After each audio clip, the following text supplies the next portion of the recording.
I just spent the weekend building something that looks a bit like a construction accident, but it lights like a Hollywood set. It cost me $77.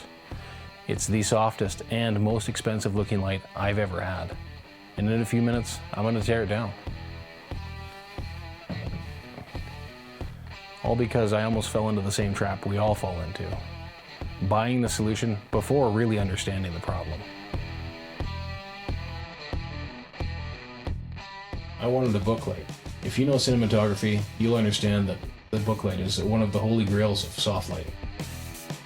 But the proper way to do it involves specialized lighting gear with heavy stands, steel frames, and custom clamps.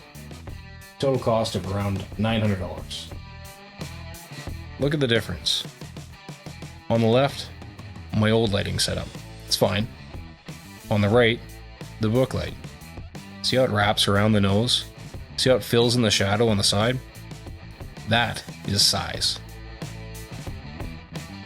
Softness is just physics. It's a function of size.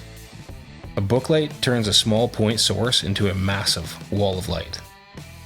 And physics doesn't care if that wall is supported by Matthews steel or OSB and staples. So, I went to the hardware store. Total bill, $77. That is 1/12 the price of the Pro Gear. Structure first. Custom frame, 1x2s and 1/4" OSB. I over-engineered it because I don't trust myself. Screwed, stapled, solid. Then, a cheap muslin bounce stapled inside. The light hits this and explodes into a soft white wash. Finally, diffusion fabric stretched over the front. It takes that balanced light and scatters it one last time. It's ugly, it's heavy, and it looks a little bit like I'm framing a house. But the sensor doesn't see lumber, it only sees light. So, if this $77 version looks exactly like the $900 version, why do pros buy it? Repeatability. This wooden box is a monolith. It takes up half the room, and I find it difficult to move. If I want to adjust the angle, I have to move a bunch of furniture around or roll up the rug.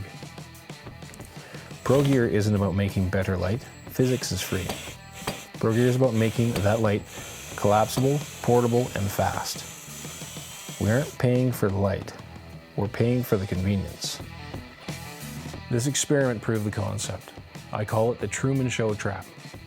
Building the perfect set before you understand what you're really making. I escaped the trap and I've proved the theory. Now I've earned the upgrade. I'm going to go buy the real gear because I know exactly why I need it. Don't let the shopping cart be your barrier. Prototype first, purchase second. Next up, I'm going to try and build a camera dolly out of PVC pipe. If it works, I'll use it. If it doesn't, well, you watch me fail. Subscribe. We're doing this the hard way.